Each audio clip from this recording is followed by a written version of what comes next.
This is Coral, and you're listening to The Forward Thinker Show.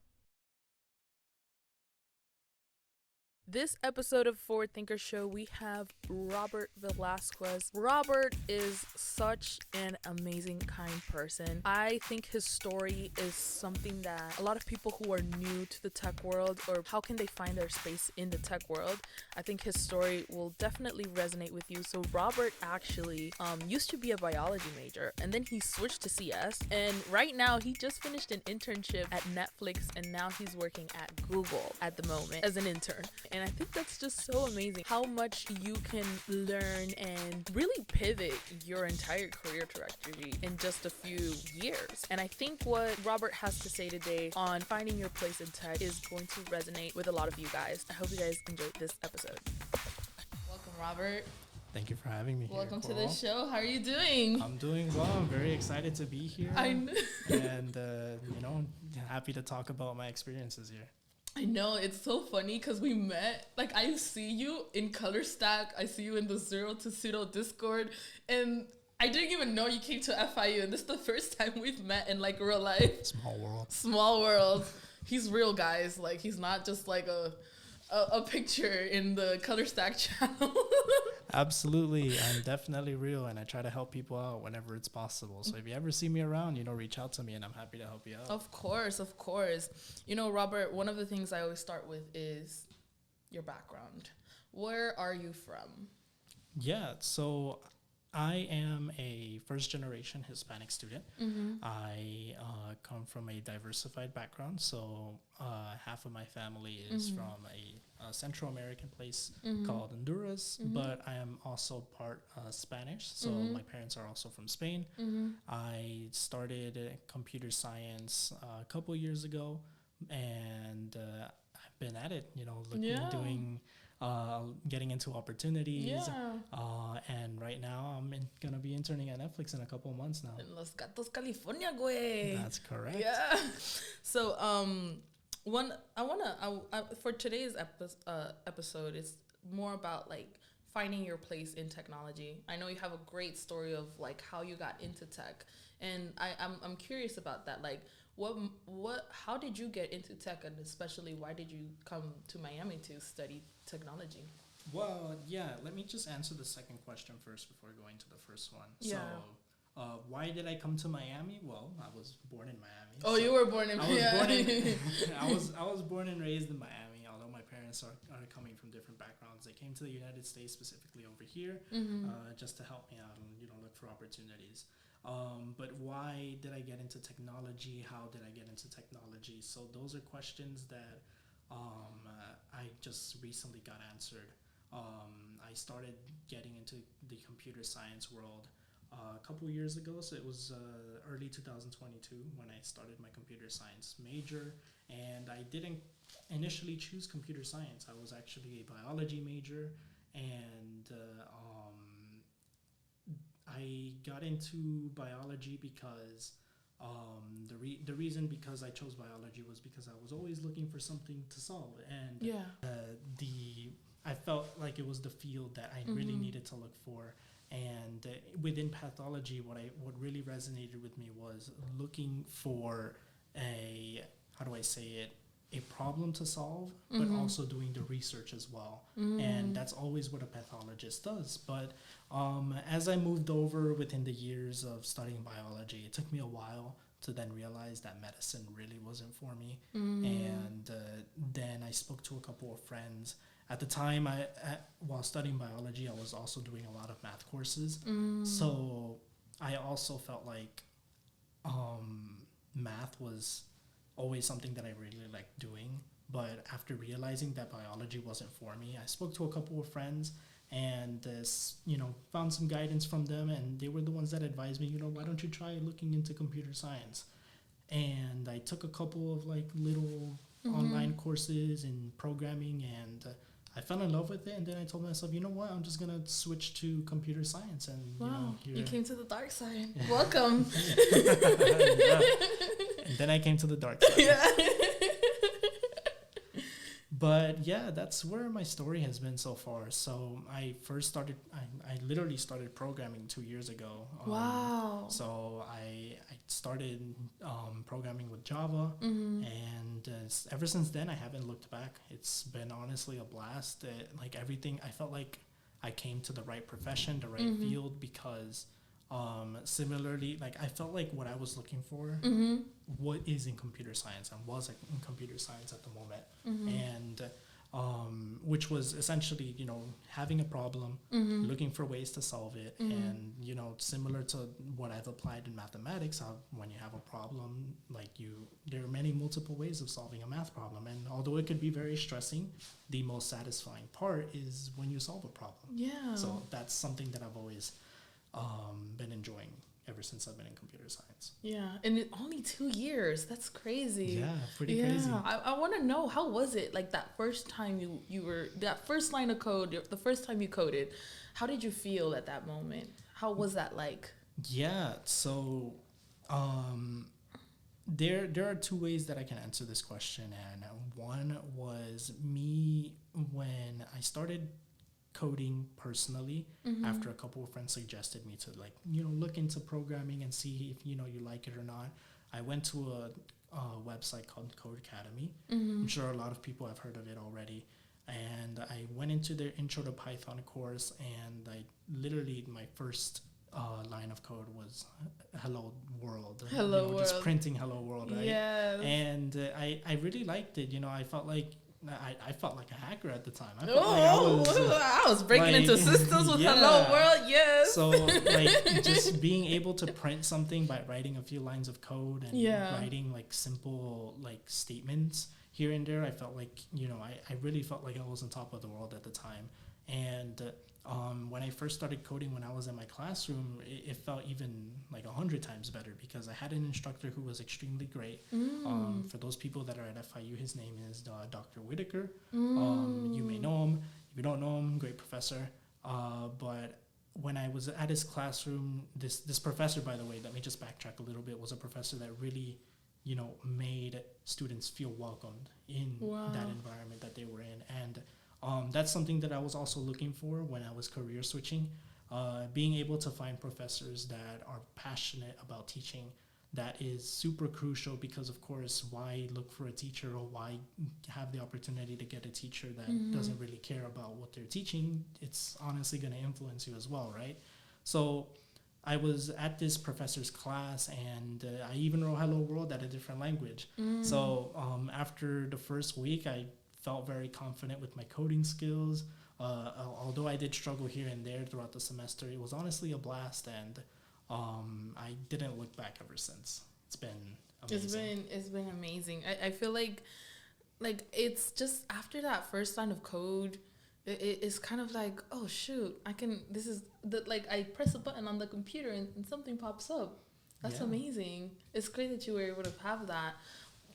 What were some of the biggest struggles you had when you were learning to code? I think one of the biggest struggles that I've had was getting into the more difficult topics, like learning the basics, the foundations of data structures.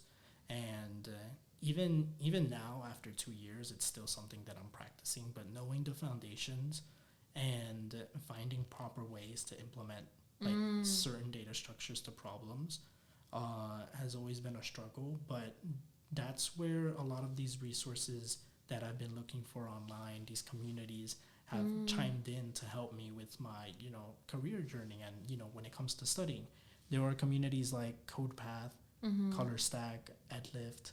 There are so many other communities. Even here at FIU, we have a community called Init that gives resources to students, similarly to all the other ones that I've mentioned before. They give resources to students to help them succeed in their career journey, whether if it's computer science, whether if it's cybersecurity, pretty much any place in technology, these communities have chimed in to help students. And ever since I found them, it's been very helpful. It's been helping me with my interviews. I recently just came out of an internship at Zillow last year, and it was a very transformative experience. And now I'm, you know, going into Netflix, and I couldn't have done it without, you know, these communities. Yeah, I think there's something so important about community. I've heard a lot of guests say that, like, without community, you can't move forward. Absolutely. And Yeah. one of the main benefits of being in a community is being around other students Mm-hmm. who are interested in getting into the same career, into the same end goal. Mm-hmm. If that's what I'm trying to explain correctly. So everybody is in these communities for one goal and one goal only. Although it sounds very, I don't want it to sound very selfish. Everybody is there to help each other out, of course, and everybody's there to see each other succeed. That's what the goal of these communities are. They're all there to help you out and provide you with resources to help you succeed. And you can't really do that if you don't network. It's one of the most important things about being in this community. And I speak about it from experience. I used to be very introverted, but after being a part of these communities, I really these things turned my whole life around. Could you tell me more about that? Well, yeah, I mean, it's not a lot to talk about, honestly, because I used to be just very shy, like I used to like just pretty much study on my own, and I always thought that this was one of those career fields where I can just pretty much do things on my own, to a certain extent, of course, and be good off on my own, right? But after joining these communities and after learning what it is to actually network and value yourself within these communities that I was in, I realized that it's better to meet as much people as possible and get the value of connecting with other people, because there's always somebody that is smarter than you, and not in a very connotative way. Like, there are always people who are extremely smart, have more experience than you, and you want to learn from them.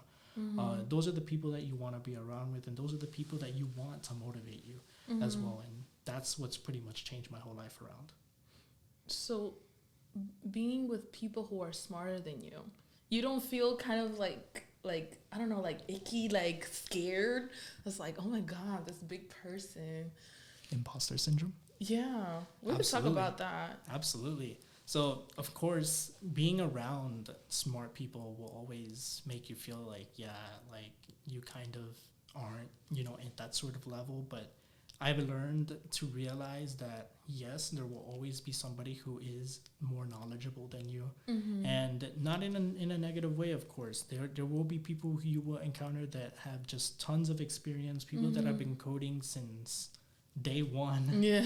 And since 3 years old. Yeah. Some people came out of the womb, coding, right? Yeah. And it's okay, like nobody is expected to do this at such an early age. And props to the people that have been coding for such a long time. It's something that I admire, something that I wish I'd found to do in my early days. But it's totally okay, because you will get just as much knowledge from them. You will be able to learn just as much as they have at such a short amount of time, because if you make sure to put in that dedication and that work, you'll be able to learn pretty much anything at not the get-go, but at a short period of time. Yeah. That's all it takes when it comes to programming. It's all about adaptation, all about getting that willingness to learn, and how much effort you put in to learn. How much effort? Absolutely. How much effort have you put in? Like hours per day? Hours per day. I put in a lot of effort into creating my personal projects. A lot of hours into studying. I studied different topics, not just data structures. I studied system design to be even able to get my current internship opportunity that I have this upcoming summer. And it's something that, the fruits of my labor have, been showing. And, I'll be interning at Netflix. So it's something that I'm excited about, thanks to, all the hard effort that I put in. I mean, yeah, it is a lot of effort. I mean, Netflix is pretty cool. And the interesting thing about them is they're very innovative. They kind of have like this no rules culture, and they really want passionate and driven individuals, similar to like working at a startup, honestly. Yeah, absolutely. And one thing that's very big about Netflix, and you can read about this sort of thing that I'm going to talk about in their, I forgot what the right word was called, in their beliefs and their values and their core values, which is having that freedom and responsibility. Yes, freedom and responsibility. And having freedom and responsibility means that you are able to do as much as you can, as much as you want, in whatever time you can, but you also must be responsible of others, given, whatever task it is you're doing.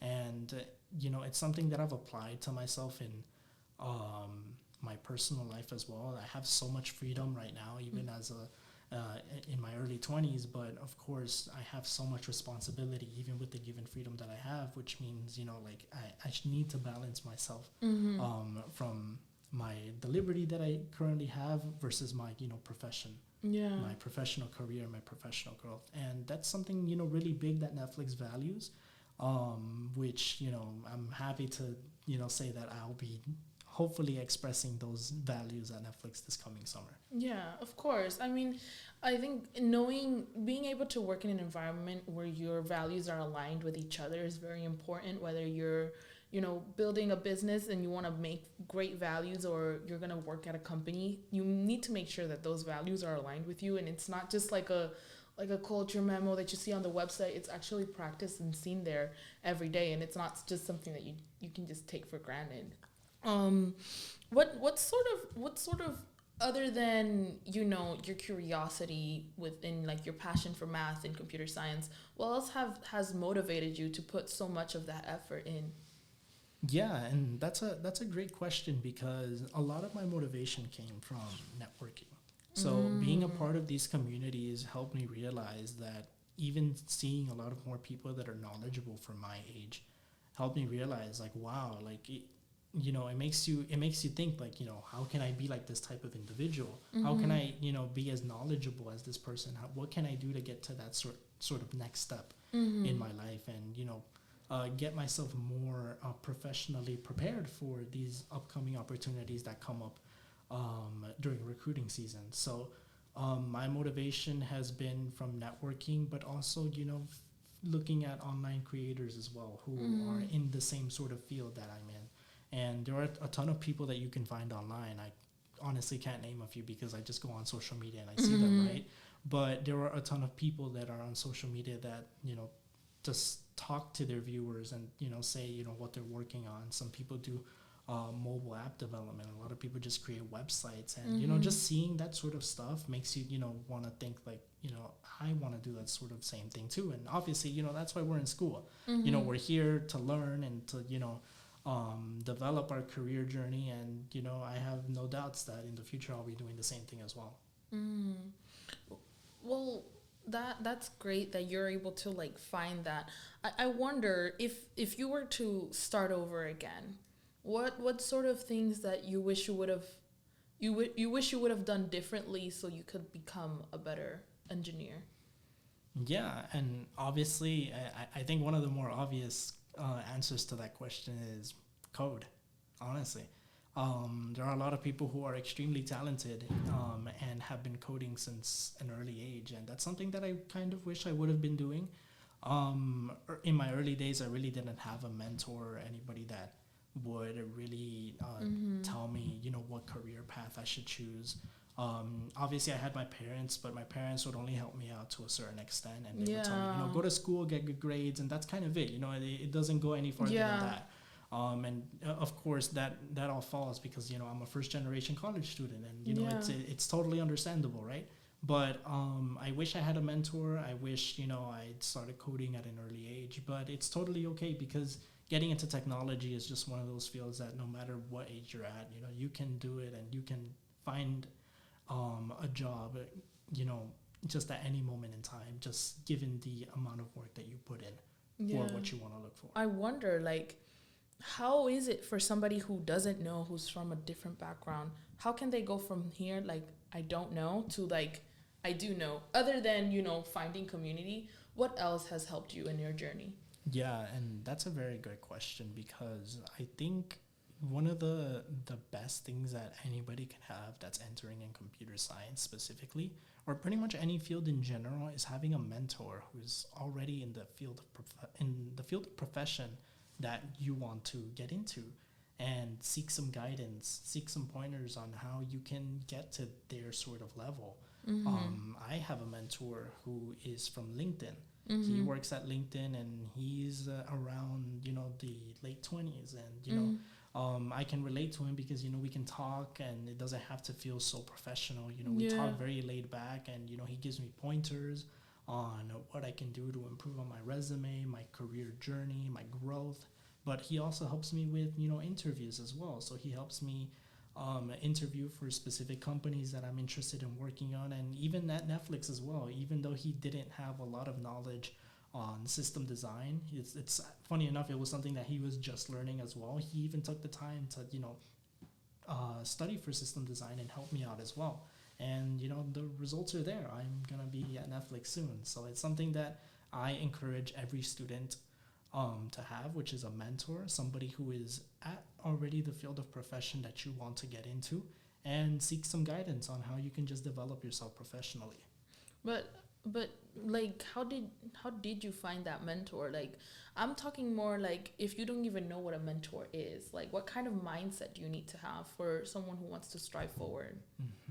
Yeah, so I guess the type of mindset that you really need to have, and this could pretty much apply to any sort of career field, not just computer science, is to always, number one, do your research, right?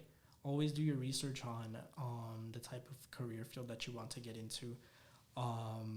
Online, you'll find many resources that will help you, kind of give you a structured overview of what it looks like to get into the sort of profession that you want to get into. So, for example, software engineering, right? Mm-hmm. You need to take these sorts of courses at school, and even in those sorts of smaller breakdowns, you also have to look individually at, like, okay, if I'm going to take these courses, what do these courses entail? Do your research on that as well. And how can you prepare for these courses ahead of time so that you can strive for, that sort of profession that you want to get into.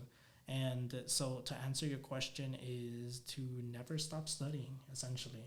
So it's something that even I did, even before starting my computer science journey.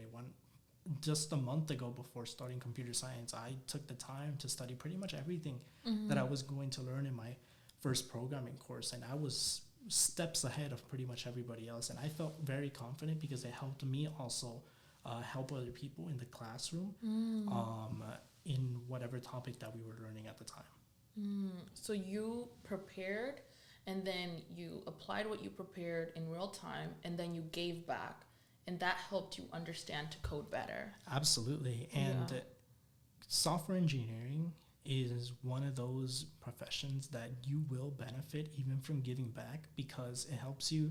And this is funny.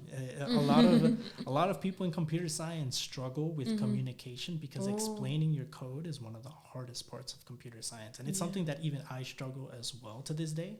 But it's something that you develop if you don't help others, right? You have to help other people to develop this sort of what's it called? This sort of trick, it up your sleeve. So helping other people will help you in the long run, even though you don't see it at this point in time. Yeah, and it's almost like, do you feel as though your background, being first gen, being from a Hispanic background, has helped you at all in those communication skills? I believe it has helped me become a pillar of representation to a lot of other communities, because a lot of students can relate to like my position. Yeah, I came from nothing, and I'm trying to create something out of myself, right? Yeah. So it's helped me with my communication, because I've spoken to a lot of other students that have been at the same shoes that I've been in, and they ask me, how can I get there? What do I need to do to get to where you're at in my professional journey? And it's something that I have found myself, and I've enjoyed helping other people, because I tell them this is what you need to do. And, it's something that, although I wish somebody had, guided me in the same path, it's fine, because now I'm doing it for others that, really need it as well. That's great. Giving back is not like, it's a selfless thing.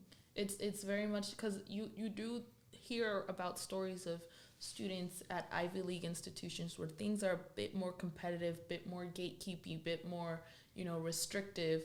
But you're here giving out your resources for free. You could literally just make a profile online and ask people to book a call with you for like $500 an hour. Oh, I could. Yeah, but you choose not to, especially for those who are just students, nonprofits, organizations, things like that, who are really just trying to give back. And honestly, like, just learning to become an engineer, it not only helps you if you want to become a software engineer at a corporate level, but it can also help you at a startup level, because communication is even one of the Netflix values. Like, communication is really important. When you have the ability to do whatever you want, you need to learn how to communicate well.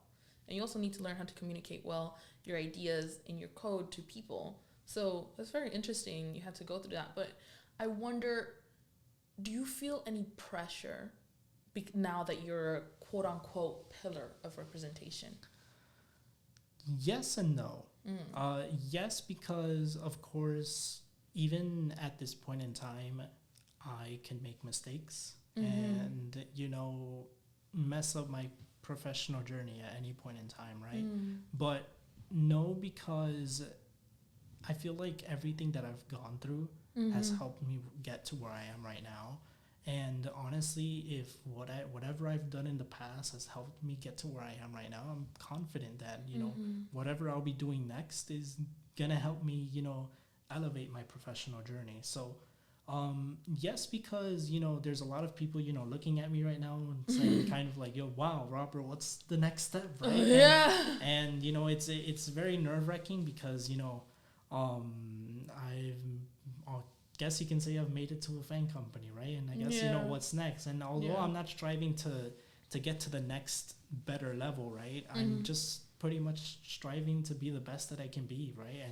And that's kind of what I want my community to understand as well. The people that follow me on LinkedIn, the people that already know me, they understand that I'm just looking for something that will help benefit me in my professional journey and my future. So yes, it is a little nerve-wracking to see a lot of people looking up to me. Yeah. But no, because, I'm confident that what I'll be doing from this point forward and what I've been doing up until now has been amazing. And I know I'll be doing even greater things in the future. Yeah, it's so refreshing to hear that, because a lot of people who work at FANG companies, they have this thing called like the Drake effect. So if you have an uncle, if Drake is your uncle, no one's going to see you as you. They're going to see you as, oh, your Drake is your uncle, so I need to speak to you so I can be close to Drake and do all that stuff. But like, I'm hearing you and you're just like, I'm just a normal person and we're just having a normal conversation, and you're just like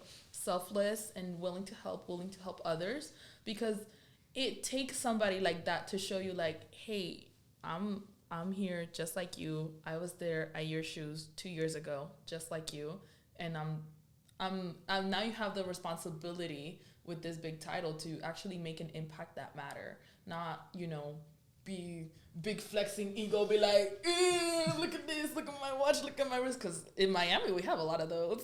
Absolutely. but and what you're saying is correct. That's something that I'm taking advantage of, the title at least that I currently have, to help other students as much as possible, and help them realize, okay, this field that you're in, it does belong to you. You just have to put in the effort. Yeah. This is a really good episode, Robert. I love how calm you are. I didn't expect that, but it's great. I think we learned a lot about, pivoting into something you don't know. And even if you only have 2 years of experience in computer science, you can elevate yourself professionally. And then once you do have that title, you can use that title to responsibly, give back and like just be more community driven, selfless. That's really important, because even in a corporate environment, you just need to be human at the end of the day. You can't just be this big ego guy. And I love that you're not filled with ego, you're filled with selflessness, and that's great. Thank you so much for coming in today. Absolutely. I'm going to give you the chance to, promote anything that you'd like and how people can reach you. Yeah, big shout out to all the communities that I've been in. I've already mentioned them before.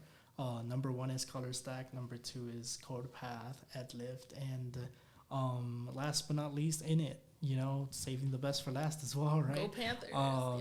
If you don't know about Init and you're at FIU, feel free to join Init. Init hosts a lot of events and opportunities for students to learn and develop their career journey, but also join ColorStack, Adlift, and CodePath if you're not at FIU and you want more experiences with communities and to network. And if you see me around, speak to me. I don't bite at all. And of course, if you are from another state, connect with me on LinkedIn. My name is Robert Velasquez. Awesome. Thank you so much, Robert. Absolutely. My Yay! pleasure. We did it. Thanks for listening to the Forward Thinker Show podcast. Don't forget to like, comment, and subscribe so you never miss an episode.